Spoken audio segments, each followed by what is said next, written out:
Hello everyone, welcome to concept decoder. आप सभी का आपके अपने चैनल कॉन्सेप्ट डिकोडर पे स्वागत है। हमने बोला था कि आरआरबी जेईई का पूरा सिलेबस आपको बता देंगे, सीबीटी 1 और सीबीटी 2 का, और ये भी बता देंगे कि कौन कौन सी किताबें आपको पढ़नी है।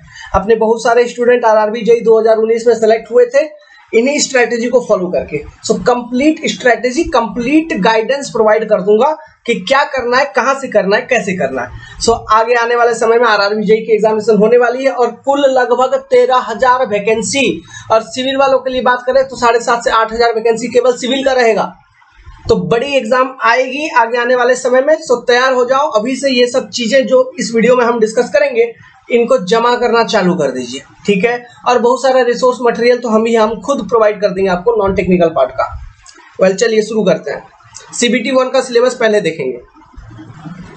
सीबीटी 1 का जो सिलेबस है ना, उसमें जो मेन टॉपिक है आपका वो क्या है? सबसे पहला reasoning, general intelligence and reasoning, general awareness, mathematics, general science, है ना। सबका मार्क डिस्ट्रीब्यूशन गिवन है। 100 नंबर का सीबीटी 1 का एग्जामिनेशन होगा और 90 मिनट के अंदर, मतलब 1.5 घंटे में 100 नंबर, ठीक है। और जो डिफरेंट आरआरबी की कट ऑफ जाती है इसमें, किसी में 60 चली गई, किसी में 54 चली गई, किसी में 55, ये डिपेंड करता है डिफरेंट आरआरबी जोन के ऊपर। सो लंप सम आप तैयारी अभी से करना शुरू करोगे तो लंप सम मान के चलो कि कोई भी आरआरबी में 80 से ज्यादा कट ऑफ नहीं जाता है, ठीक है। आप 80 नंबर आपको लाना ही लाना है, इतने के लिए तैयारी आपको करके जाना है। और ये कैसे आएगा मैं आपको समझाऊंगा आगे चल के। अब यहाँ पे देखो, जो सबसे इंपॉर्टेंट चीज हो जाता है, ठीक है, जो आपको बिल्कुल भी नहीं छोड़नी है, वो मैथमेटिक्स वाला पार्ट को बिल्कुल भी नहीं छोड़ना है, ओके। और दूसरा पार्ट कौन सा नहीं छोड़ना है? रीजनिंग वाला पार्ट, ये बिल्कुल भी नहीं छोड़ना है। तो मैथमेटिक्स को देख लो, ये मैथ हो गया और ये रीजनिंग हो गया। तो मैथ और रीजनिंग कुल मिला के कितना है? 55 नंबर है क्या, ठीक है। और इसके बाद जो मैक्सिमम वेटेज है वो किसका है? साइंस का, समझ रहे हैं, सीबीटी 1 में। तो ये इस चीज को फिर इसके ऊपर फोकस करना है, ओके। मतलब पहले आप मैथमेटिक्स और रीजनिंग पर फोकस करेंगे, फिर आएंगे साइंस पर फोकस करने के लिए। ऐसा मैं इसलिए कह रहा हूं क्योंकि देखो, मैथ और रीजनिंग के जो क्वेश्चन होंगे ना, ये एनालिटिकल होंगे, कैलकुलेटिव टाइप का होंगे और बड़ा सिंपल होंगे। Just based on practice you can easily solve it. लेकिन साइंस जैसा जो सब्जेक्ट है, इसमें बेसिकली 3 टॉपिक पूछा जाता है, physics, chemistry, biology. Physics, chemistry, biology, तो ये 3 सब्जेक्ट हो गया। तो मान लो मोटा मोटी हर एक सब्जेक्ट से 10 नंबर का पूछेगा, है ना। 30 नंबर का है तो हर एक सब्जेक्ट से 10 नंबर का पूछा, किसी से 12 का पूछ लिया तो किसी से मतलब कम कर दिया, समझ रहे। तो फिजिक्स, केमिस्ट्री, बायोलॉजी में से सबसे अधिकतम आती है बायोलॉजी के अंदर, ओके। और केमिस्ट्री में, सब केमिस्ट्री से भी अधिकतम पूछा जाता है, फिजिक्स वगैरह से बहुत कम पूछे जाते हैं। अब क्या पूछेंगे वो सब चीज भी बता दूंगा, क्या पूछते हैं उनको भी आपको समझा देंगे, ठीक है। क्वेश्चन प्रीवियस ईयर, सारे क्वेश्चन बैंक अगर आपको चाहिए तो वो सारा भी आपको प्रोवाइड कर दूंगा, shift by shift of CBT 1, जहां से आप प्रैक्टिस करोगे। क्वेश्चन देखो ना, क्वेश्चन देखोगे आपको ऑटोमेटिकली पता चल जाएगा कि किस लेवल का मेरे को पढ़ना है, समझ में आया। और क्वेश्चन कहां से मिलेगा ये वीडियो के लास्ट में बताऊंगा, ठीक है। सो मैंने क्या बोला, ध्यान से सुनिएगा। पहले मेरे को मैथमेटिक्स और रीजनिंग पर फोकस करना है। ये 55 नंबर में से इंजीनियरिंग का अगर स्टूडेंट हो मेरे भाई, तो इसमें नहीं भी कम से कम तो इजीली हमको ऐसा तैयार करना है कि इस 55 नंबर में से मेरा 45 प्लस ही रहे। मैं स्कोरिंग कितना कर पाऊं? 45 प्लस, उससे कम इस 55 में से नहीं होना चाहिए मिनिमम। अब जो साइंस हम आपको बताएंगे कहां से कैसे पढ़ना है, इसमें से 15 से 20 नंबर ऑटोमेटिकली आ जाएगा, ओके। मैं कम से कम बता रहा हूं, मतलब कम से कम समय का तैयारी का स्ट्रेटेजी बता रहा हूं, ओके। 15 से 20 नंबर इसमें ऑटोमेटिकली आ जाएगा। अब बात रही जनरल अवेयरनेस, ये जो 15 नंबर का पूछेगा ये भी बड़ा सिंपल पूछता है, ये भी बड़ा सिंपल पूछता है। इसमें भी 5 से 6 number, 5 to 6 number easily score कर लोगे, है ना। कट ऑफ सीबीटी 1 का क्लियर हो जाएगा, सीबीटी 1 का जो कट ऑफ है वो पार हो जाएगा, क्लियर हो जाएगा आराम से। अच्छा, ये जो 5 to 6 और मैं फिर ये जो आपको बता रहा हूँ कि 15 से 20, 30 में 30 क्यों नहीं और 15 में 15 क्यों नहीं, इसमें कंफ्यूज मत होना। कंफ्यूज आप 30 का 30 भी ला सकते हो। मतलब मैं ये बोल रहा हूँ कि इतना टॉपिक इतना बता दूंगा, है ना, कि केवल उतना कम टॉपिक तैयार करोगे तो भी वो 5 से 6 नंबर आएंगे, उतना, समझ रहे हो। कम से कम पढ़ाई का बात कर रहा हूं मैं, लेकिन इसको तो बहुत डिटेल में पढ़ना होगा। कौन सा पार्ट? रीजनिंग और ये आपका मैथमेटिक्स, इसको पूरा डिटेल में पढ़ना है, अच्छे से पढ़ना है, ओके। अब मैं आगे चल के कुछ किताबों का नाम लूंगा, तो आप लोगों को बिल्कुल भी ऐसा नहीं समझना है कि मेरे को किसी ने पैसा दिया है कि मैं उनका किताब का नाम लूं, बिल्कुल भी नहीं यार। जस्ट वो किताबें हैं, है ना, आपको इन्फॉर्मेशन देने का मेरा इच्छा हुआ कि उस किताब के बारे में बताऊं, तो इसलिए बता रहा हूं। जिसके पास वो मटेरियल नहीं है वो खरीद भी लेगा तो बहुत अच्छा बात है। किसी से कोई स्पॉन्सरशिप नहीं है, कुछ नहीं है, जस्ट नॉर्मल वीडियो। हाँ, अगर आप लोगों ने वीडियो को बहुत प्यार दिया, कंटेंट चीजें अच्छे से समझ में आई, प्रिपरेशन स्ट्रेटेजी, तो अगर बहुत सारा व्यू चला गया तो उनको हम डिमांड करेंगे। ओके, बस आपके प्यार के ऊपर डिपेंड है, ऐसा कुछ नहीं है, ठीक है, जस्ट मतलब हेल्प कर रहे हैं। तो अब चलिए सबसे पहले हम देखेंगे जनरल इंटेलिजेंस एंड रीजनिंग वाला जो पार्ट है इसका syllabus. Alphabetical and numerical series, number series, मतलब ABC.XYZ, है ना, रेशियो, और कोई एक सीरीज दे देगा, पूछेगा, यहाँ पे नीचे दे देगा KEG, हाँ KFG, SKY। अब इनमें से कौन सा ऑप्शन करेक्ट है, तो उस सीरीज को वहीं पर आइडेंटिफाई करना है ना, उस सीरीज के अंदर जो लॉजिक है उसको आइडेंटिफाई करना है। इस तरह के क्वेश्चन तो आपको SSC में भी बहुत पूछे जाते हैं, अल्फाबेटिकल एंड नंबर सीरीज, ठीक है। तो ये टॉपिक से क्वेश्चन रहेगा ही रहेगा। इनपुट आउटपुट, इससे उतना नहीं रहता है। ओके, कोडिंग डिकोडिंग बहुत क्वेश्चन रहते हैं। ओके, वर्ड बिल्डिंग बहुत क्वेश्चन रहता है, वर्ड बिल्डिंग से मतलब RRB में बहुत सिंपल क्वेश्चन पूछता है। क्लॉक, कैलेंडर, सीटिंग अरेंजमेंट, ये सारा इंपॉर्टेंट है। क्लॉक, कैलेंडर, सीटिंग अरेंजमेंट सब इंपॉर्टेंट है। ओके, फिर डिसीजन मेकिंग करो भी नहीं करो छोड़ दीजिए, कोई बात नहीं। लेकिन देखिए ये सब चूंकि सिंपल टॉपिक्स है, ज्यादा टफ नहीं है, तो सारा टॉपिक्स पर आप नहीं भी कम से कम तो हर एक टॉपिक्स पे जितना भी टॉपिक है इसमें कम से कम 50-50 क्वेश्चन, 50-50 क्वेश्चन। एक बार कंसेप्ट को देख लिया, टॉपिक का कंसेप्ट को पढ़ लिया, ठीक है, कहां से पढ़ना है किताब बता रहा हूं, कंसेप्ट पढ़ लिया और उस कंसेप्ट पर बेस्ड किताब में जितना क्वेश्चन, किताब में हजारों क्वेश्चन है, हजारों नहीं बनाना, अगर समय है तो बना दो भाई, लेकिन हजारों नहीं बनाना है। 50-50 क्वेश्चन भी कंसेप्ट को यूज करके सॉल्व कर लिया तो आपको चीज समझ में आ गई कि वो चीज क्या है, समझ रहे हो, तो वो ऑटोमेटिकली आपका प्रैक्टिस हो गया, बस आपने सीख लिया, ठीक है। लेकिन फिर भी मैं इंपॉर्टेंट टॉपिक्स का नाम इसमें भी आपको बता देता हूं। देखिए, डायरेक्शन सेंस, इससे क्वेश्चन रहते हैं। ब्लड रिलेशन, ये इसका मामा वो उसका चाचा, है ना, तो ये कौन लगेगा उसका, ऐसा। फिगुरल क्लासिफिकेशन ये रहेगा। सिमिलरिटी डिफरेंस पे क्वेश्चन रहेगा। एनालॉजी के ऊपर रहता है। नॉन वर्बल सीरीज, है ना, इस पे रहेगा। नॉन वर्बल सीरीज पे स्टेटमेंट कंक्लूजन पे रहता है। ये सब टॉपिक मतलब जो टिक लगाया हूं, these are relatively important topic, मतलब अदर टॉपिक के कम, अदर में भी कितना छोड़ा, 1 2 3 4 5 टॉपिक छोड़ा हूं, बाकी सारा टॉपिक्स इंपॉर्टेंट है। क्यों 25 नंबर का है ना, एक टॉपिक से भी मतलब 20 टॉपिक है, मान लो हर एक टॉपिक से एक क्वेश्चन पूछ लिया, ओके, या फिर किसी 2 टॉपिक, ऐसे सारे टॉपिक्स इंपॉर्टेंट है ना, लेकिन कोई एक टॉपिक से 2-3 क्वेश्चन पूछ सकता है। तो ये सारे जो मैं टिक लगाया हूं, ये सारे ऐसे टॉपिक्स हैं जिससे एक से अधिक या 2-3 क्वेश्चन पूछ सकता है, समझ रहे हो कि नहीं। ओके, और क्लियर कैसे करना है, कवर कैसे करना है इसको, कॉन्सेप्ट देखा, कॉपी में लिखोगे, एक नोट्स बनाओ इसका, क्या बनाओगे, नोट्स। ये नोट्स पहला एक कॉपी, अधिक नहीं, 50 पन्नों का, 50 पन्ना भी नहीं होगा, 20 कॉन्सेप्ट है तो मतलब 30 पन्नों का एक नोट्स, 30-40 पन्नों का एक नोट्स। इसमें केवल क्या रहेगा, कंसेप्ट, है ना, टॉपिक का हेडिंग लिखिए, टॉपिक का हेडिंग लिखा, इसका कंसेप्ट लिखा, इसके रूल्स लिखे, है ना, इसके थ्योरीज लिखे, ओके, कि क्या करना है, कैसे होता है, जो मेन पॉइंट्स है रिलेटेड टू दैट कंसेप्ट, इन सब चीजों को लिख डाला, कंसेप्ट कॉपी हो गया वो चीज, है ना। एक और वो कहां से लिखोगे, किताब से देख के ही लिखना है आपको, किताब से पढ़ के लिखना है, जो किताब बताऊंगा वहां से कंसेप्ट कॉपी बना लिया 30 पन्ने का, जिसको रिवाइज करते रहना है। फिर उसके बाद क्या है, उसके बाद हर एक कॉन्सेप्ट से दूसरा कॉपी ले लो, कौन सा, रफ कॉपी ले लो कोई, है ना। अब कोई एक रफ कॉपी ले लो, रफ कॉपी में हर एक कॉन्सेप्ट से 50-50 क्वेश्चन लगा लिए, 50-50 क्वेश्चन लगा लिए, तो ये आपका एक सेट ऑफ प्रिपरेशन हो गया कि एक बेसिक तैयारी मैंने कर लिया। फिर बाद में आगे चल के रिवीजन करोगे, सब कुछ करोगे, वो अलग चीज है, लेकिन एक बेसिक सेट ऑफ प्रिपरेशन यहां से आपका हो जाएगा। मेरा बात समझ में आया, ठीक है, अगर आ गया तो बचा लो। अब आगे बढ़ते हैं, किताब सबसे इंपॉर्टेंट पॉइंट। देखो 2 किताबें बता रहा हूं, ओके, दोनों ही किताब इक्वली अच्छा है, सफिशिएंट है। एक बता रहा हूं आपको इसका, एस चंद का, RS अग्रवाल, बहुत फेमस नाम सुना होगा आपने, RS अग्रवाल, ये बहुत मोटी किताब होती है, इसका दाम भी ज्यादा होता है, इसका दाम लगभग 400 रुपया पड़ जाएगा, लगभग 400। ठीक है, दूसरा बता रहा हूँ अरिहंत पब्लिकेशन का एक किताब बता रहा हूँ, ओके, इंदु शिवाजी का, ठीक है, इंदु शिवाजी, इनका एक किताब है अरिहंत पब्लिकेशन का, रीजनिंग का, इसका दाम थोड़ा कम पड़ेगा, इसका आधा पड़ेगा, RS अग्रवाल का आधा पड़ेगा, 200, 240, 250 रुपया तक में ये वाला रीजनिंग का किताब आपको मिल जाएगा। ये दोनों ही किताब बहुत अच्छे हैं। अब इनमें से कौन सबसे अच्छा है? दोनों ही बहुत अच्छे हैं, और ये दोनों किताब में से कोई एक किताब लो और सॉल्व करो, है ना, इसको पढ़ो, कंसेप्ट पढ़ो, सब कुछ पढ़ो। अब ये सब चीज आपको कहाँ पे काम आएगा मैं बताता हूँ। यहाँ से जो कॉन्सेप्ट सीखोगे RRB JEE जो एग्जाम है वहां तो काम आएगा, फिर SSC JEE जो सिविल वाला अपना बच्चा है SSC JEE देगा।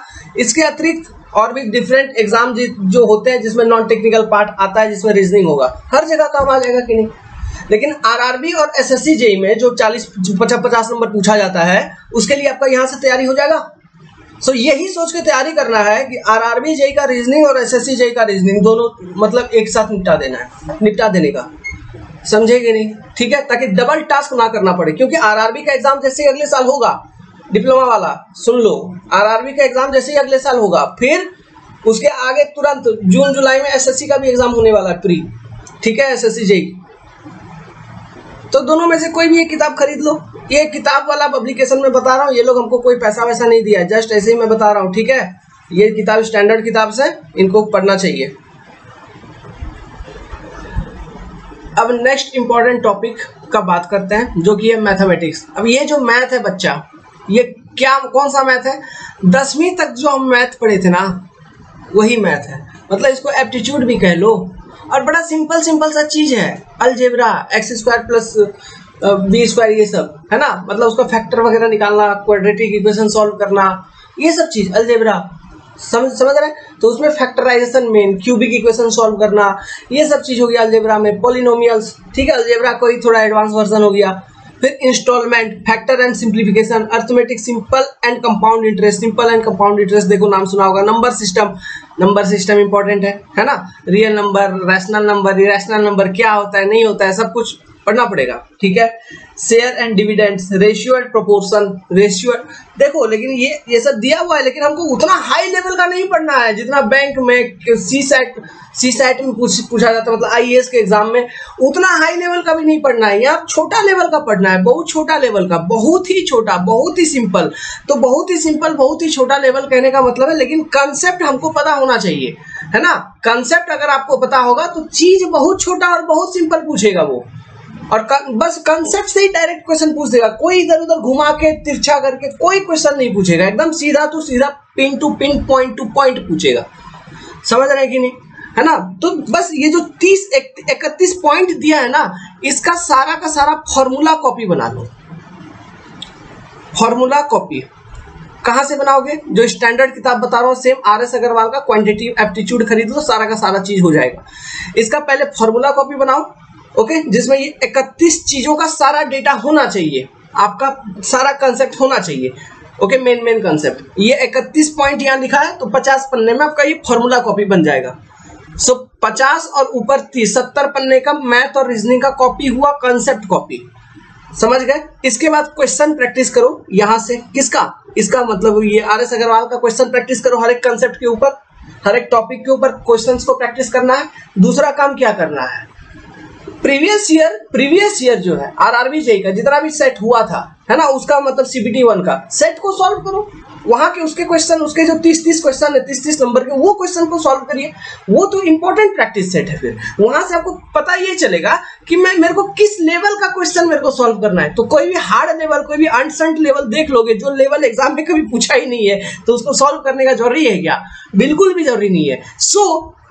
ओके, कंसेप्ट जो आप पढ़ोगे ये 31 पॉइंट, इसको तो सशक्तिकरण, इसका सशक्तिकरण करने के लिए, जस्ट इसका समझने के लिए, इसको समझने के लिए हर एक कॉन्सेप्ट के ऊपर से RS अग्रवाल की किताब से जो भी आपका मतलब 20-20 क्वेश्चन मान लो मोटा मोटी, है ना, 20-20 क्वेश्चन या 30-30 क्वेश्चन भी कर लिया तो ज्यादा नहीं, है ना। हर मतलब 900-1000 क्वेश्चन तो कम से कम करोगे, ओके, 1000 क्वेश्चन तक कम से कम सॉल्व करिए।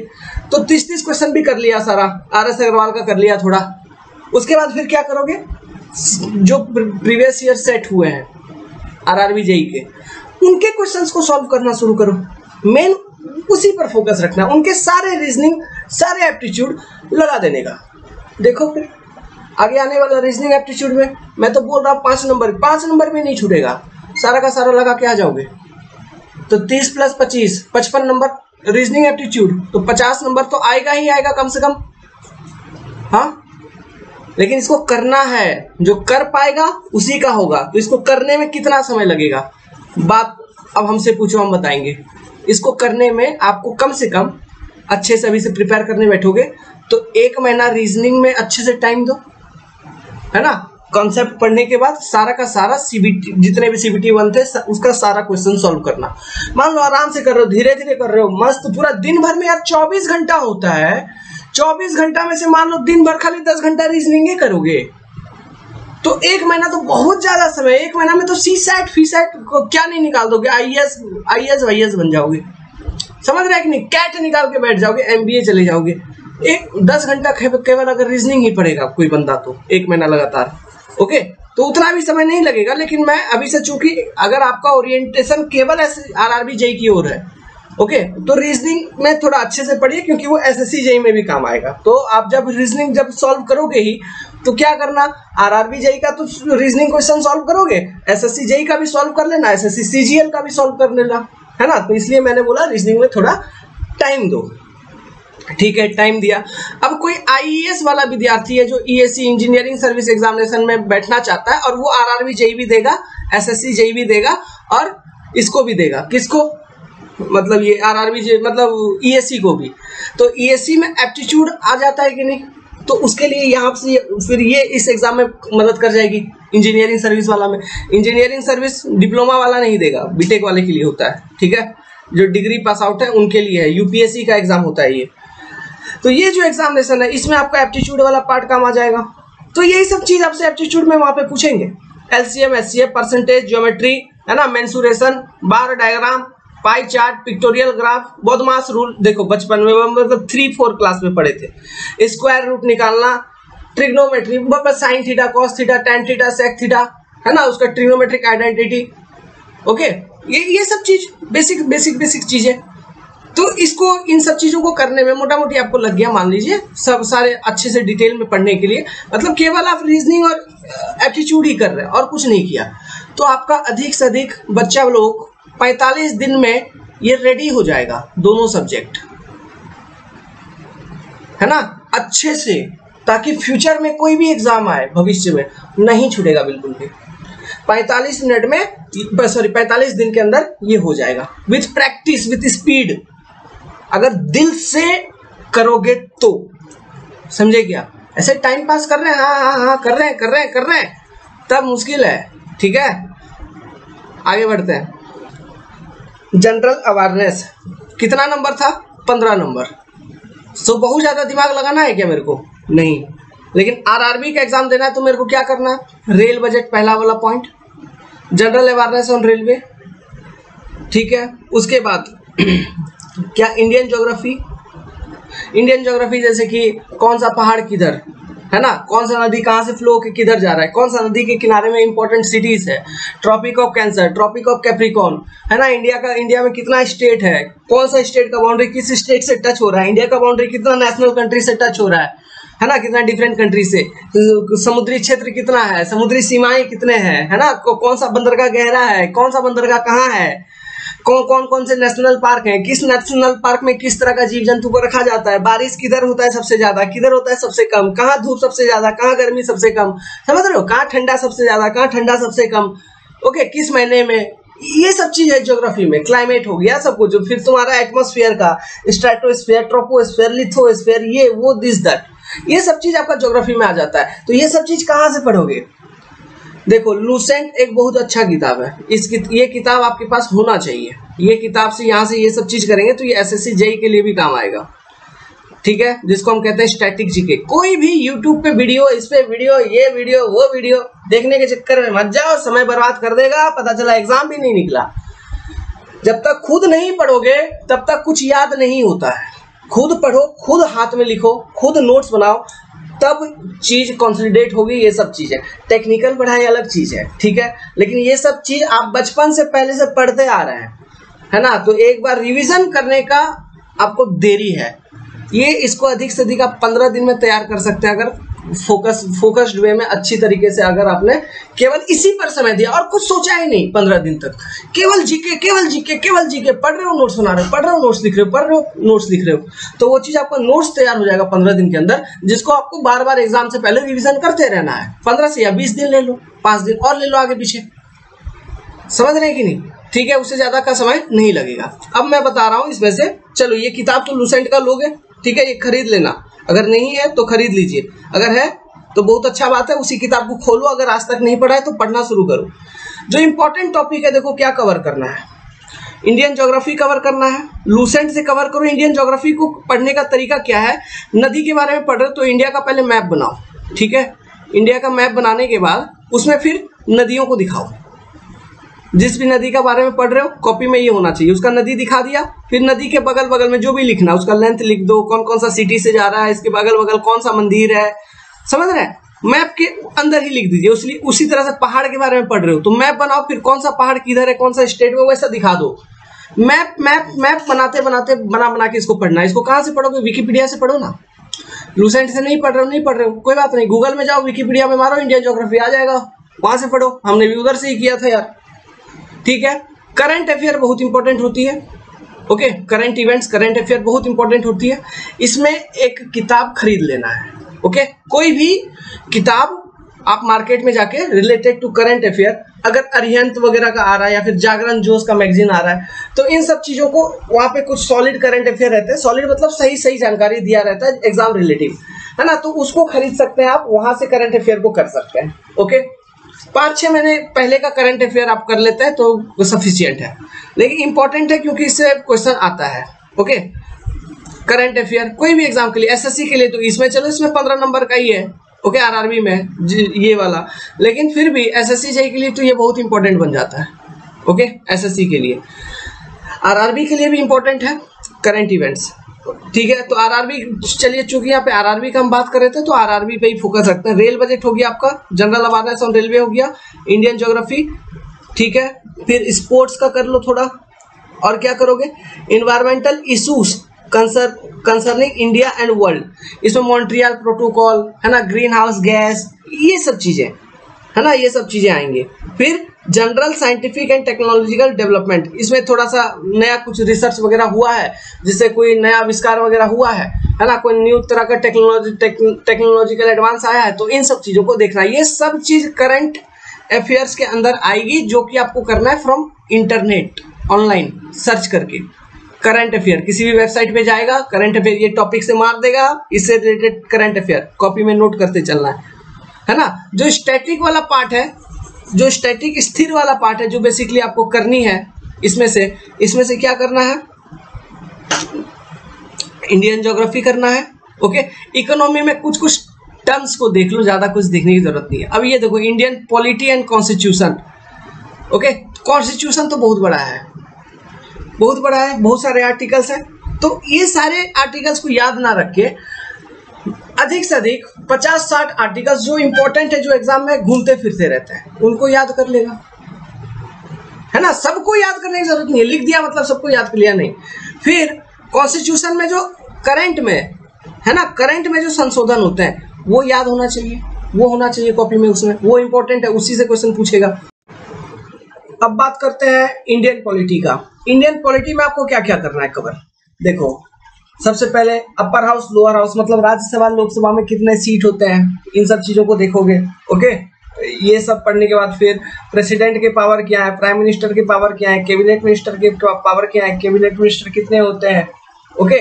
ये सब चीजें आपसे पूछेंगे, समझ रहे हो, what is power of state, what is power of centre, okay.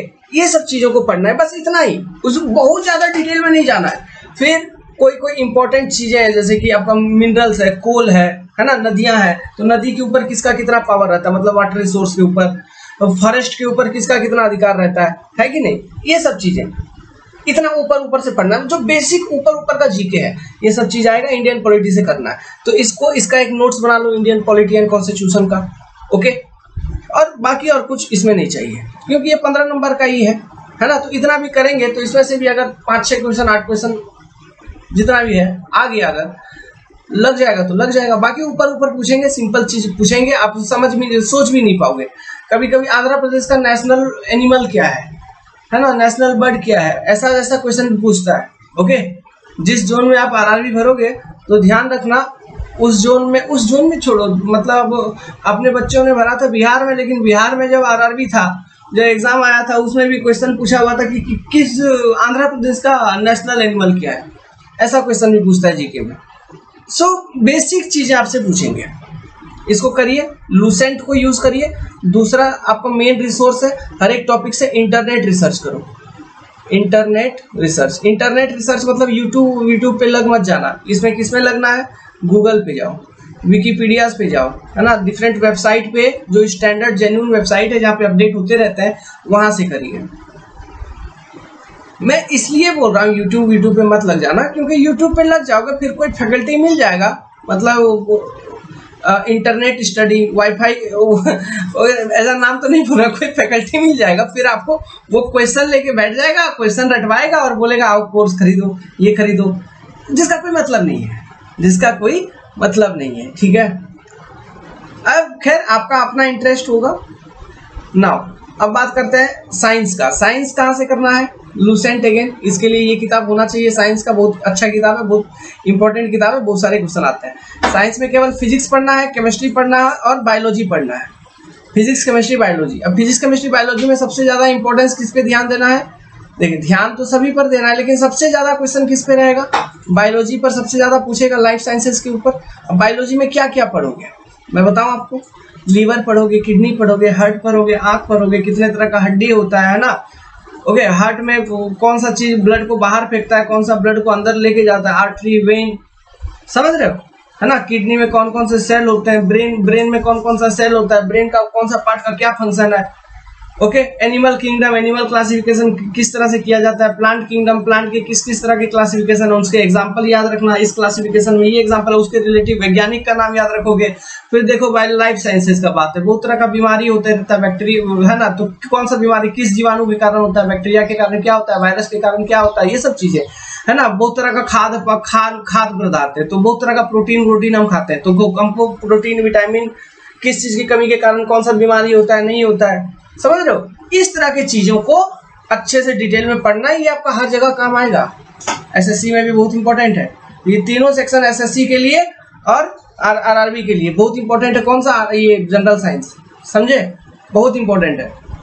तो फिजिक्स में लाइट को अच्छे से पढ़ो, रिफ्रैक्शन ऑफ लाइट का फिनोमेना क्या, आकाश लाल क्यों रहता है, रेनबो क्यों बनता है, कैसे बनता है, रेनबो में कितने कलर है, रेनबो का कलर का पैटर्न क्या होता है ना, किसका वेवलेंथ ज्यादा होता है, किसका कौन सा कलर का वेवलेंथ कम होता है ना, लेंस का फॉर्मूला क्या है, ये सब चीजें फिजिक्स में। कौन से अभी जैसे कि लाइट को बहुत लोगों ने किसी ने मटेरियलाइज कहा, किसी ने एक वेव कहा, तो किसका वेव थ्योरी है, किसका मटेरियलिस्टिक थ्योरी है, किस वैज्ञानिक ने, आइंस्टाइन ने क्या बोला, तो जेम्स क्लार्क मैक्सवेल ने क्या बोला, इस तरह के डेफिनेशंस वगैरह, समझ रहे हो, है ना, उस साइंटिस्ट का नाम। ऐसा केमिस्ट्री में पीरियोडिक टेबल से रिलेटेड सारी चीजें पढ़ लेना है, बहुत इंपॉर्टेंट है। टाइप्स ऑफ रिएक्शन पढ़ लेना है, इतना। और उसके अतिरिक्त और छोटे छोटे कुछ डेफिनेशन, जैसे कि व्हाट इज मोलिकुलर मास क्या होता है, एटॉमिक नंबर क्या होती है, एटॉमिक वेट क्या होती है ना, इस तरह के। ओके, आइसोट्रोप क्या होते हैं, है ना, कौन कौन से बेसिक आइसोट्रोप के एग्जांपल्स हैं, तो ये सब चीजें केमिस्ट्री में आपको पढ़ लेनी है। टाइप्स ऑफ रिएक्शन पढ़ोगे तो उसमें डिफरेंट रिएक्शन जो है उनका एग्जांपल भी देख लेगा जो एग्जाम में आए हुए हैं। तो जब तक आप क्वेश्चन नहीं सॉल्व करेंगे तब तक आपको ये समझ में नहीं आएगा। सो साइंस का क्वेश्चन हो गया, अब ध्यान से सुनो, साइंस का क्वेश्चन हो गया, मैथ का क्वेश्चन हो गया, रीजनिंग का क्वेश्चन हो गया, ठीक है, ये 3 क्वेश्चन, और स्टैटिक जीके वाला जो क्वेश्चन हो गया, ये सब चीज तो जनरली चेंज नहीं होती है। यहाँ से आपको क्या पता चल जाएगा, लेवल या फिर क्षेत्र। आप क्वेश्चन एनालिसिस जब करेंगे तो आपको कंटेंट का क्षेत्र पता चल जाएगा कि इतने सारे एग्जाम हुए, इतने साल के हुए, इसमें से कौन सा ऐसे कॉमन टॉपिक है जिसमें से अधिकतम पूछा जाता है। ये चीज तब पता चलेगा जब क्वेश्चन सॉल्व करोगे, वो नेचुरली आएगा माइंड के अंदर, समझे क्या। तो question solving is very important. So questions के लिए आप मेरे को संपर्क कर सकते हैं हमारे व्हाट्सएप नंबर पे 7008420353। ये हमारा व्हाट्सएप नंबर है, इसको सेव कर लीजिए। ठीक है, एक ग्रुप हम बना देंगे RRB JEE का। इस ग्रुप में आप सभी को ऐड कर दिया जाएगा। जस्ट आपको मैसेज करना है व्हाट्सएप नंबर सेव करके कि add me to the group. आप मैसेज करोगे तो आपको इस ग्रुप में ऐड कर दिया जाएगा, और इस ग्रुप में जैसे ही कुछ बच्चे आ जाते हैं तो मैं सारे क्वेश्चंस डिस्ट्रीब्यूशन स्टार्ट कर दूंगा। ठीक है, आगे चलते हैं। उम्मीद करता हूं कि CBT 1 का सिलेबस कंटेंट आपने डिटेल में समझ लिया। तो CBT 1 जब क्लियर करेंगे तो आपको CBT 2 एग्जाम में बैठने का मौका मिलेगा, जिसको आप मेंस एग्जाम कह सकते हो। ये एग्जाम होगी 150 नंबर की, 2 घंटे के अंदर 120 मिनट, है ना। 150 नंबर का 2 घंटे के अंदर टोटल 150 क्वेश्चन 2 घंटे में आंसर करना है। टोटल कितना क्वेश्चन? 150 क्वेश्चन 2 घंटे में आंसर करना है। अब देखो SSC JEE के कंपैरिजन में यहाँ पे थोड़ा रिलैक्सेशन मिलेगी। क्यों? SSC JEE में अगर याद करोगे, सोचोगे, देखोगे, एग्जामिनेशन लिखना बैठते हो, वहाँ 200 क्वेश्चन 2 घंटे में करना होता है। यहाँ पे आपको 150 क्वेश्चन ही करना है 2 घंटे में। समझ रहे हैं? ठीक है, अब देखिए जनरल अवेयरनेस, वही जो आप पहले CBT 1 के लिए पढ़े थे, CBT 1 के लिए सब कुछ सेम है, कोई अंतर नहीं है। ठीक है, तो बस क्वेश्चन अलग पूछेगा, उसमें कुछ और पूछ लिया, मेंस में कुछ और पूछ लेगा। फिजिक्स एंड केमिस्ट्री, इसमें आपसे बायोलॉजी नहीं पूछेगा, इसमें बायो नहीं पूछेगा। फिजिक्स केमिस्ट्री में जो आपको पहले बोला था वही सब चीज पूछेगा। कंप्यूटर एंड एप्लीकेशन यहाँ पे एक आ जाती है जो कि 10 नंबर का पूछा जाता है। ये बहुत सिंपल है, कैसे मैं आपको बताऊंगा इसको कैसे करना है। फिर basic of environmental and pollution control. अब देखिए ये कैसे करना है वो छोड़िए, वो किसी किताब से करने की जरूरत नहीं है। आप हमको जब मैसेज करेंगे ग्रुप पे, जब आप जुड़ोगे तो ये जो चीजें हैं computer and basic environment and pollution control, ये सारा का सारा 100%, मतलब एक भी क्वेश्चन नहीं छूटे। 20 क्वेश्चन बोल रहा है तो नहीं, कम से कम तो 17 से 18 क्वेश्चन आप जवाब दे पाओ, या फिर 16 से, depending on the examination level, 16 से 18 क्वेश्चन आप जवाब दे पाओगे। इतना सारा कंटेंट मैं आपको दे दूंगा जो कोई आपको पढ़ना होगा। ठीक है, ये तो इन दोनों का आप टेंशन लेने का नहीं। लेकिन इसमें टॉपिक क्या क्या पढ़ना है, देखिए यार बड़ा simple. What is Microsoft Excel, computer का बात कर रहा हूँ। माइक्रोसॉफ्ट एक्सेल क्या है, इनपुट डिवाइसेस क्या है, माउस क्या होती है, input device and output device है, प्रिंटर क्या है, मॉनिटर क्या है, कितने तरह के मेमोरी है, रैम क्या है, रोम क्या है, IP एड्रेस क्या होता है, समझे कि नहीं, है ना। या फिर जैसे हम कंट्रोल S किस लिए यूज करते हैं, कीवर्ड कमांड, ओके, इस तरह के। कंट्रोल V क्यों यूज करते हैं, कंट्रोल C क्यों यूज किया जाता है, what is your, different types of tab होता है, व्यू टैब होता है, होम टैब होता है ना, किस टैब में कौन कौन से एलिमेंट्स है, टूल बॉक्स किस टैब में रहता है, इस तरह का क्वेश्चन सब, सिंपल बेसिक क्वेश्चन सब। तो ये सब चीज तो आप उस समय भी कर सकते हैं अगर आपके पास लैपटॉप वगैरह है। तो आप जब भी माइक्रोसॉफ्ट एक्सेल वगैरह थोड़ा ओपन करें, या फिर माइक्रोसॉफ्ट वर्ड वगैरह ओपन करें, तो उसके इंटरफेस को देखिए। इंटरफेस को देखने के बाद ध्यान में रखिएगा तो ऑटोमेटिकली काम बन जाएगा एग्जाम में। तो बड़ा सिंपल सा चीज पूछता है, ज्यादा कुछ है नहीं। अब basics of environment and pollution control में वही मॉन्ट्रियल प्रोटोकॉल क्या होती है, ओजोन डिप्लीशन क्या होती है, ग्रीन हाउस गैसेस क्या होती है, कौन कौन से एयर पोल्यूटेंट है, प्राइमरी पोल्यूटेंट क्या है, सेकेंडरी पोल्यूटेंट क्या है, समझ रहे हो कि नहीं, कार्बन डाइऑक्साइड का इफेक्ट क्या है, वाटर में गंदगी क्यों फैलती है, वाटर में इम्प्यूरिटी का सोर्सेस क्या क्या है, ये सब चीजें basics of environment and pollution, है ना। एनवायरमेंट, फिर एनवायरमेंट के बारे में पूछेगा। हाँ, हमारे एटमॉस्फेयर में किस एबायोटिक कंपोनेंट है, बायोटिक कंपोनेंट है, ओके। एटमॉस्फेयर में और क्या क्या है, एटमॉस्फेयर का मतलब कि कौन कौन सा गैसेस का कॉम्बिनेशन है हमारे एटमॉस्फेयर में, ऑक्सीजन कितना है, नाइट्रोजन कितना है, ये सब बेसिक जनरल साइंस एनवायरमेंट के अंदर। फिर पोल्यूशन, वाटर पोल्यूशन, जो वेस्ट वाटर के बारे में पढ़ेंगे, गंदा पानी के बारे में, गंदा पानी, नाली का पानी में क्या रहता है ना, ये सब चीज जो कि हम इंजीनियरिंग में पढ़ते आ रहे हैं। सीवेज ट्रीटमेंट नहीं पढ़े हो क्या, उसके कॉन्सेप्ट को देखे हो कि नहीं, वही सब चीज है, ओके। और अपन तो बहुत हैवी लेवल पे पढ़ते हैं, जो सिविल इंजीनियरिंग स्टूडेंट है एक्चुअली उनके लिए बात कर रहा हूँ। तो सिविल वालों के लिए एनवायरमेंट इंजीनियरिंग का एक पेपर रहता है, उसमें तो हम और ज्यादा अंदर डिटेल में पढ़ते हैं सब कुछ। तो उनके लिए मेरे को लगता है एनवायरमेंट ज्यादा प्रॉब्लम नहीं होगा। लेकिन जस्ट अपने को थोड़ा ऊपर ऊपर वाला एनवायरनमेंट भी पढ़ना है, क्योंकि ये बहुत सिंपल एग्जाम है ना। ऊपर ऊपर वाला एनवायरनमेंट कहने का मतलब है, याद करो यार, +2 लेवल पे या फिर 8, 9, 10th लेवल पे एक एनवायरनमेंट था, हमको वो एनवायरनमेंट पढ़ना है। हाँ, अंदर वाला एनवायरनमेंट ठीक है, अगर क्वेश्चन आ गया तो वो भी सॉल्व कर देंगे, लेकिन हमको ऊपर वाला वो एनवायरनमेंट पढ़ के जाना है, समझे। आगे का सिलेबस अगर बात करूं तो आगे के सिलेबस में आपका है टेक्निकल एबिलिटी, मतलब pure complete technical question. Civil engineering के लिए सिविल, मैकेनिकल के लिए मैकेनिकल। तो ये टेक्निकल एबिलिटी आपका 100 नंबर का है, जो कि जिसका वेटेज काफी है। तो CBT 2 में जो मेन वेटेज है, जो मेन पेपर आपको फोकस, तो वो होगा आपका जो टॉपिक जिसपे आपको मेनली फोकस करना है CBT 2 में। टेक्निकल एबिलिटी तो करना ही है, उसको छोड़ दीजिए। इसके अलावा देखिए, फिजिक्स केमिस्ट्री आपने CBT 1 के लिए जो पढ़ा है वही है, तो इसमें फिर दोबारा पढ़ने की जरूरत नहीं पड़ेगी। जनरल अवेयरनेस को भी दोबारा पढ़ने की जरूरत नहीं पड़ेगी। सो CBT 2 के लिए जो मेन टॉपिक आपका बन जा रहा है, फिर ये बन जा रहा है क्या, basic of computer and application और basic environment and pollution control, 20 number का, जो कि आप व्हाट्सएप ग्रुप पे जैसे ही आएंगे आपको यहाँ पे 16 से 18 नंबर मिल जाएगा, ठीक है।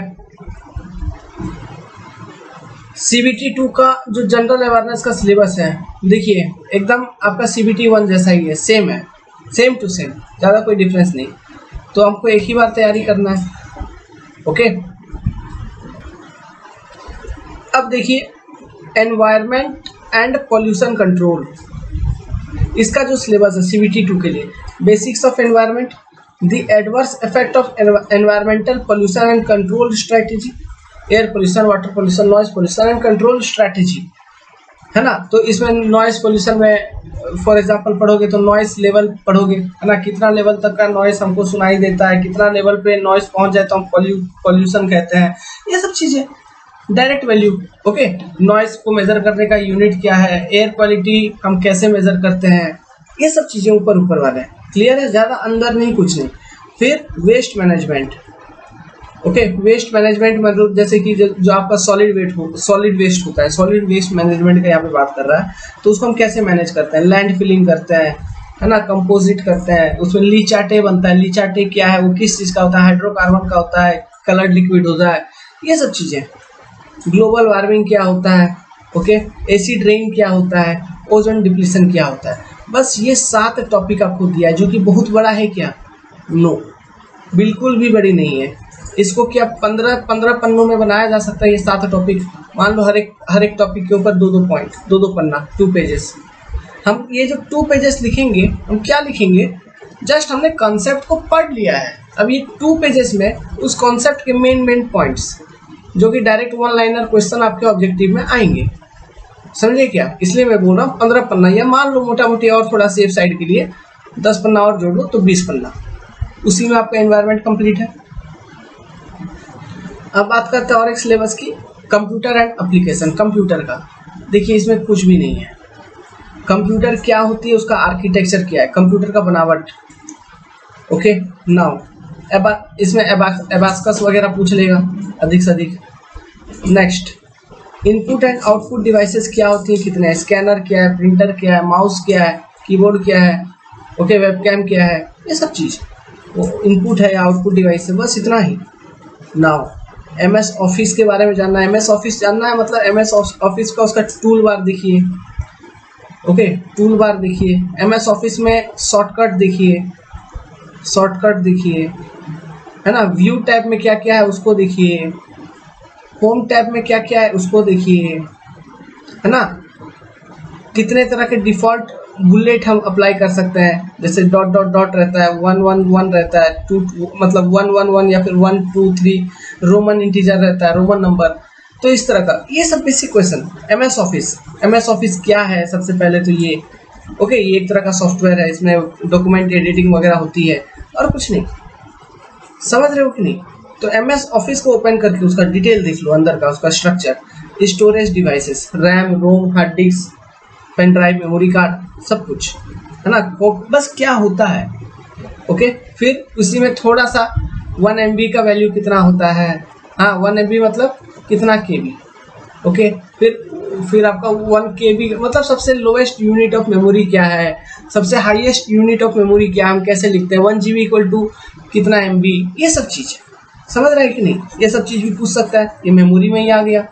फिर ऑपरेटिंग सिस्टम कितने होते हैं, जैसे DOS operating system, Windows operating system, Android operating system, है कि नहीं, लिनक्स ऑपरेटिंग सिस्टम, किस ऑपरेटिंग सिस्टम का क्या एडवांटेज है, डिसएडवांटेज है।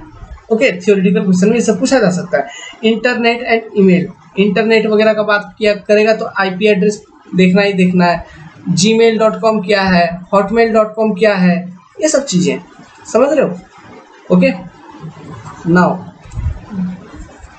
आगे वेबसाइट एंड ब्राउज़र। ओके, इसके बारे में देखो, वेबसाइट एंड ब्राउज़र में जो हम पढ़ेंगे, इसमें पढ़ेंगे कि एड्रेस, सबसे पहले इसका एड्रेस हम कैसे लिखते हैं। ओके, कभी लिखते हैं HTTP, देखिएगा अपने वेबसाइट में कभी लिखा जाता है HTTPS, इन सब का मतलब क्या है, इनमें डिफरेंस क्या है, ये सब चीज़ ऑब्जेक्टिव क्वेश्चन में पूछेगा, समझ रहे हो कि नहीं। नेक्स्ट, वेबसाइट और ब्राउज़र में डिफरेंस क्या है, सिक्योर ब्राउज़र कौन सा है ना, जो हम यूज़ करेंगे, ये सब चीज़। Okay, next, networking. Okay, networking मतलब ब्लूटूथ नेटवर्किंग हो गया, वाईफाई हो गया, लैन हो गया, ये सब चीज़ के बारे में। कंप्यूटर वायरस के बारे में। ओके, अब वायरस तो बहुत तरह के होते हैं, आजकल हैकर सब इतने पैदा हो गए कि बहुत तरह का अनसेंट वायरस फटाफट बना के डाल देते हैं। सो सारे वायरस के बारे में नहीं जानना है, मालवेयर क्या है ना, मालवेयर कुछ स्टैंडर्ड, ये एक तरह का वायरस है, या फिर आप कभी zip file, okay, archive form में, आर्चीव, इसको आर्चीव कहा जाता है, इस तरह के फॉर्म में कुछ हम स्टैंडर्ड वायरस को देखते हैं, बस उनके बारे में हमको देखना है, सारा तरह का वायरस नहीं देखना है। जो स्टैंडर्ड वायरस हमको किताब में जिसका जानकारी मिलता है ना, उसके बारे में हमको देखना है। वायरस का फंक्शन क्या है, वायरस क्या करता है ना, what is action of virus, इसके बारे में जानना है। यहाँ से आपको थ्योरेटिकल क्वेश्चन पूछे जा सकते हैं। क्लियर है, समझ गए आप कंप्यूटर साइंस का। अब बात करते हैं इनमें से सबसे important topic, syllabus of technical part CBT 2 में सिविल इंजीनियरिंग पोर्शन से जो आपसे क्वेश्चन पूछेंगे, कौन कौन सा सब्जेक्ट पढ़ना है। एस्टिमेटिंग, कॉस्टिंग या अलग अलग दिया है, लेकिन दोनों एक ही चीज़ है, एस्टिमेशन एंड कॉस्टिंग हम कहते हैं। जनरल सिविल इंजीनियरिंग, ओके, ये कुछ नहीं है। कंस्ट्रक्शन और structure engineering and drawing, okay. Valuation, ये सब एस्टिमेशन का पार्ट है ऊपर से, ठीक है। Valuation, estimation, costing and valuation एक ही सब्जेक्ट है। Soil mechanics, structure analysis, building material, simple mechanics, है ना, concrete structure, steel structure and construction. Steel structure construction मतलब कंस्ट्रक्शन। फिर वाटर रिक्वायरमेंट, है ना, वाटर रिक्वायरमेंट किसका है, क्रॉप का, है ना, इरिगेशन का पार्ट है वो हो गया थोड़ा सा, या फिर इन्वायरमेंट हो गया। हाइड्रोलिक्स हो गया, मतलब ये fluid mechanics, open channel flow हो गया, हाइड्रोलॉजी हो गया, ज्योमेट्रिक डिजाइन ऑफ हाईवे हो गया, ट्रैफिक इंजीनियरिंग हो गया, प्रोजेक्शंस हो गया, ये सब, ये प्रोजेक्शंस मतलब ये इंजीनियरिंग ड्राइंग का बात हो गया, फिर उसमें थोड़ा सा आ जाता है। एरर एडजस्टमेंट, ये सब चीज़ हमने सर्वे में करते हैं। एनवायरमेंट इंजीनियरिंग हो गया, यहाँ पे डायरेक्ट लिख दिया। सर्वेइंग, है ना, यहाँ ऊपर नीचे लिखा हुआ है, कोई बात नहीं। कोऑर्डिनेट सिस्टम हो गया, ये थोड़ा कोऑर्डिनेट सिस्टम सर्वे का बात है। कर्व, ये सब सर्वे का बात है, okay. Measurement of distance and direction, सब सर्वे का बात है कि नहीं, समझ रहे हो। तो मतलब जो बेसिक हम सिविल इंजीनियरिंग पढ़ते हैं, soil mechanics, fluid mechanics, estimation, costing, surveying, hydrology, हमको वही सब चीज़ पढ़ना है। ये सब टॉपिक है उसमें RRB में लिखा हुआ है ऐसे बिट बाय बिट करके, है ना। हाइड्रोलॉजी पढ़ना है, हाईवे प्लानिंग पढ़ना है, ट्रैफिक इंजीनियरिंग पढ़ना है, ओके, प्रोजेक्शन पढ़ना है, तो स्ट्रक्चर पढ़ना है, स्ट्रक्चर कंस्ट्रक्शन पढ़ो, मतलब design of steel structure, okay. Structural design जब भी कहीं लिखा रहेगा बच्चों, तो हमेशा समझना it is design of steel structure. फिर फ्लूइड मैकेनिक्स पढ़ना है, ओपन चैनल फ्लो पढ़ना है, समझ रहे हैं कि नहीं। बस ये सब चीज़ें हमको पढ़ते चलना है, जो अपना बेसिक है, जो हम SSC JEE के लिए पढ़ते हैं, सेम उसी तरह का पढ़ना है, सेम वही क्वेश्चन आएगा टेक्निकल में भी, समझे, जो SSC लेवल का है। तो उससे थोड़ा हल्का ही रहेगा, उससे टफ नहीं रहेगा, उससे एज कम्पेयर टू दैट थोड़ा हल्का ही रहेगा। फिर इसी में हम जोड़ देंगे IS कोड वगैरह, थोड़ा अच्छे से कर लेंगे, ठीक है। IS कोड इंडियन स्टैंडर्ड 456 कर लेंगे अच्छे से, IS 800 कर लेंगे अच्छे से, ठीक है। फिर BIS का कोड कर लेंगे, ओके, BIS के कोड में आपका ब्रिक वॉल के लिए जो रिकमेंडेशंस होंगे, कंस्ट्रक्शंस के लिए, बिल्डिंग कंस्ट्रक्शन के लिए जो रिकमेंडेशंस है उनको कम से कम देख लेंगे, समझ रहे हैं कि नहीं। फिर IRC कोड कर लेंगे, मतलब रोड के लिए IRC, ठीक है, इंडियन रोड कांग्रेस का कोडल प्रोविजंस कर लेंगे, बस इतना करके जाएंगे। फिर रेलवे, देखिए रेलवे का एग्जाम है तो रेलवे इंजीनियरिंग से क्वेश्चन तो पूछेगा ही पूछेगा, समझ रहे हो कि नहीं। यहाँ पर लिखा नहीं है लेकिन रेलवे से भी क्वेश्चन पूछेगा। ये कर्व जो है, कर्व डाल दिया है, सर्वेइंग डाल दिया है, ये सब रेलवे ओरिएंटेड पूछ लेगा। ट्रांजिशन कर्व पूछ लिया, कैन डिफिशिएंसी पूछ लिया, वो सब पूछेगा। Measurement of distance and direction, समझ रहे हैं। तो मोटा मोटी कंप्लीट सिविल इंजीनियरिंग को हमको ऑब्जेक्टिव लेवल पे अच्छे से पढ़ना होगा, मतलब ऑब्जेक्टिव ऐसा पढ़ना होगा कि ऑब्जेक्टिव लेवल पे आंसर कर पाए। तो ऑब्जेक्टिव लेवल पे आंसर ऐसे नहीं होता है बबुआ, जब तक कॉन्सेप्ट क्लियर नहीं होगा आपका, आप ऑब्जेक्टिव लेवल पे आंसर नहीं कर पाओगे। ओके, बहुत मुश्किल होती है। तो इस ऑब्जेक्टिव लेवल का जो क्वेश्चन है इस तरह का आ जाएगा, तो कहाँ से करेंगे, कैसे करेंगे, इसके लिए हम है ना कॉन्सेप्ट डिकोडर क्यों है फिर। Okay, our channel is completely oriented, dedicated for civil engineering only. So download our Android application, जहाँ पर आपको कोर्स का सब्सक्रिप्शन मिलेगा सिविल इंजीनियरिंग टेक्निकल का, ठीक है। तो इसमें भी बहुत सारे सब्जेक्ट हमने फ्री में पढ़ाया हुआ है। आप RCC देखिए फ्री में, सॉइल मैकेनिक्स पढ़िए फ्री में, फ्लूइड मैकेनिक्स पढ़िए फ्री में, ओपन चैनल फ्लो पढ़िए फ्री में, इरिगेशन इंजीनियरिंग भी पढ़िए फ्री में। इन सब चीज़ों के लिए मैं कोई पैसा डिमांड नहीं करता। कुछ पेपर हाँ अपना पेड पेपर है जिसके लिए हम चार्ज करेंगे, जैसे सर्वे के लिए पैसा लेंगे, हाइड्रोलॉजी के लिए लेंगे, एनवायरनमेंट के लिए लेंगे, स्ट्रक्चर एनालिसिस के लिए लेंगे, डिजाइन ऑफ स्टील स्ट्रक्चर के लिए लेंगे, है ना। और मैक्सिमम सब्जेक्ट अपना हमने फ्री में आपको पढ़ा दिया है। ओके, सारा का सारा फ्री में ही लगभग है। 6-7 भी नहीं, 4-5 पेपर ऐसे हैं जिसके लिए हम चार्ज करते हैं। और एनरोलमेंट फी जो है बच्चों, it is 3499 only. Contact number हमने आपको दिया हुआ है, अगर नहीं भी दिया हुआ है कोई बात नहीं, आप गूगल प्ले स्टोर पे जाइए, अपना ऐप, आपका अपना कोचिंग का ऐप डाउनलोड करिए, कॉन्टैक्ट करिए, you will get the technical source. उससे पहले टेक्निकल का जो पेड पैकेज है वो लेने से पहले अगर फ्री वाला जो वीडियो लेक्चर हमने डाला है, क्योंकि फ्री वीडियो लेक्चर और वो जो पेड कोर्स है वो सब मिला के अपना एक कंप्लीट कोर्स बनता है, समझे क्या। ऐसा कुछ नहीं है कि सॉइल मैकेनिक्स यहाँ पे फ्री में डाला है तो पेड में जो फीस में चार्ज कर रहा हूँ कंप्लीट कोर्स का, तो उसमें भी फिर सॉइल मैकेनिक्स अलग से दूंगा, नहीं। यहीं से सॉइल मैकेनिक्स पढ़ना है, सॉइल वही है। अरे चीज एक ही है यार, मैं कितना बार पढ़ाऊंगा सॉइल मैकेनिक्स को। एक बार बोल दिया वॉइड रेशियो मतलब वॉइड रेशियो का कॉन्सेप्ट समझा दिया, तो आज जो कॉन्सेप्ट है वॉइड रेशियो का सदियों तक वही रहेगा क्या? क्यों? वो तो हो गया है, वो तो एक्सेप्टेबल है, ऑल ओवर वर्ल्ड है ना, तो उसमें कोई बदलाव होने वाली नहीं है। तो 10 बार इंजीनियरिंग पढ़ाने का मतलब नहीं है। लाइक अदर चैनल्स डू, जो बहुत सारे लोग कर रहे हैं ना आजकल, जो ट्रेंडिंग में है, जिनको पता नहीं आपको क्या ट्रस्ट करोगे, है ना, लोग फॉलो भी कर रहे हैं। क्यों? देखिए, क्योंकि आपको दिखाया जाता है, आपको बोला जाएगा एक बिल्ली का फोटो दिखा के कि ये जंगली शेर है ना, और बार बार आप जहां भी देखो, लेटरिन में, टॉयलेट में, किधर भी देखोगे वही बिल्ली का फोटो दिखेगा और वहां लिखा रहेगा जंगली शेर, Bengal tiger, Bengal tiger, Bengal tiger. एक हद तक आदमी यकीन कर भी लेता है, लेकिन जब असलियत पता चलता है, जब वो बिल्ली से सामना होता है और बिल्ली गिटार बजाएगा, हाँ, बिल्ली बोलेगा म्याओ म्याओ म्याओ, तो आपको भी म्याओ म्याओ ही बोलना पड़ेगा। आवाज बहुत धीमा भी हो जाएगा आपका, बुलंद नहीं रहेगा, ठीक है। सो इन सब चीजों से उभरिए। आप सभी का आपके अपने चैनल, अपने भाई के चैनल कॉन्सेप्ट डिकोडर पे स्वागत है। हमें भी प्यार दो, देखो आगे चल के जीवन में क्या होता है। Okay, well, good luck, have a nice day, take care.